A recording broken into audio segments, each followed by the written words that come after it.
വൈകുന്നേരം ബസ്സിലിരുന്നപ്പോഴും സ്റ്റോപ്പിലിറങ്ങി വീട്ടിലോട്ട് നടന്നപ്പോഴും എൻ്റെ പ്രാർത്ഥന ഞാൻ വീട്ടിൽ ചെന്നിട്ടേ മഴ പെയ്യാവേ പെയ്യാവേ എന്നായിരുന്നു കേട്ടോ. എന്തായാലും അതേപോലെ തന്നെ വീട്ടിലോട്ട് വന്ന് കയറിയതും മഴ പെയ്തതും ഒരുമിച്ചായിരുന്നേ. മഴക്കോളൊക്കെ ഉണ്ടായിരുന്നെങ്കിൽ ഞാൻ മീൻ വാങ്ങാനൊന്നും മറന്നില്ല കേട്ടോ. അപ്പോൾ ഇന്ന് കിട്ടിയത് ഒരു 4-5 അയിലമീനാണ്. ഇന്നിത് കറി വെക്കേണ്ട ആവശ്യമൊന്നുമില്ല, നമുക്ക് രാത്രി കഴിക്കാനായിട്ട് ചോറും മീൻകറിയും ഒക്കെ ഇരിപ്പുണ്ട്. അപ്പോൾ നാളത്തേക്ക് നമുക്കിതൊന്ന് വെട്ടി വൃത്തിയാക്കി വെക്കാമെന്നാണ് ഞാൻ ആദ്യം വിചാരിച്ചത് കേട്ടോ. മീനൊക്കെ വെട്ടിക്കഴിഞ്ഞപ്പോൾ എനിക്ക് തോന്നി എന്നാൽ പിന്നെ ഇത് കൂട്ടാൻ വെച്ചേക്കാം, രാവിലെ എടുത്താൽ മതിയല്ലോ, രാത്രി നമ്മൾ എടുക്കേണ്ട കാര്യമില്ല, ആ ചട്ടി അതേപോലെ അങ്ങ് അടച്ചു വെച്ചാൽ മാത്രം മതി.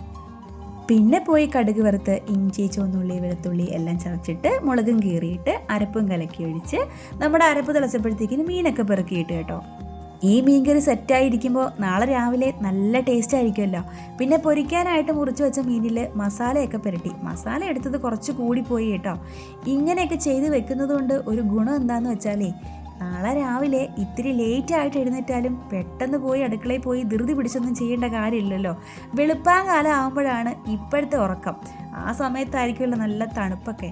അപ്പോൾ എഴുന്നേറ്റ് വരുമ്പം ആർക്കായാലും ഒരു സങ്കടമൊക്കെ ഉണ്ടാവും. എനിക്ക് നല്ല സങ്കടമുണ്ട് കേട്ടോ. ഈ ചീര ഞാൻ 2 ദിവസം മുമ്പ് മേടിച്ചതാണേ. നമ്മുടെ പ്ലാസ്റ്റിക് കവറിൽ പൊതിഞ്ഞ് വെച്ചിരുന്നതുകൊണ്ട് വാടിപ്പോയതൊന്നും ഇല്ല കേട്ടോ. ആദ്യം വിചാരിച്ചു കഴുകി വെക്കാമെന്ന്, കഴുകി കഴിഞ്ഞപ്പോൾ തോന്നി എന്നാൽ പിന്നെ അതങ്ങ് അരിഞ്ഞും കൂടി വെക്കാമെന്ന് കേട്ടോ. തേങ്ങ കൂടി തിരികാനുള്ള സമയമില്ലായിരുന്നു, അപ്പോഴത്തേക്കിന് ചോറ് കഴിക്കാൻ സമയമായി. അപ്പം നമ്മൾ അരിഞ്ഞ ചീര പാത്രത്തിലാക്കി ഫ്രിഡ്ജിൽ സൂക്ഷിച്ചിട്ടുണ്ടേ. അപ്പോൾ ഇന്നലത്തെ മഞ്ഞക്കോര മീൻകറിയും ചോറുമായിരുന്നു നമുക്ക് രാത്രിയിൽ കേട്ടോ, വേറെ കറിയൊന്നും ഇല്ലായിരുന്നു.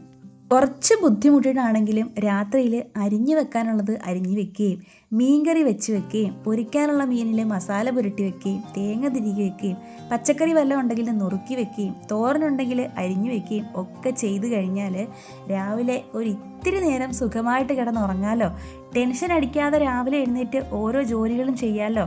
അപ്പോൾ ഇച്ചിരി ബുദ്ധിമുട്ടൊക്കെ ആണെങ്കിലും ഞാനിതൊക്കെ ചെയ്ത് വെക്കാറുണ്ട് കേട്ടോ. അപ്പോൾ ഇത്രേ ഉള്ളൂ. ഇഷ്ടമായ ലൈക്ക് ചെയ്യാൻ മറക്കരുത് കേട്ടോ.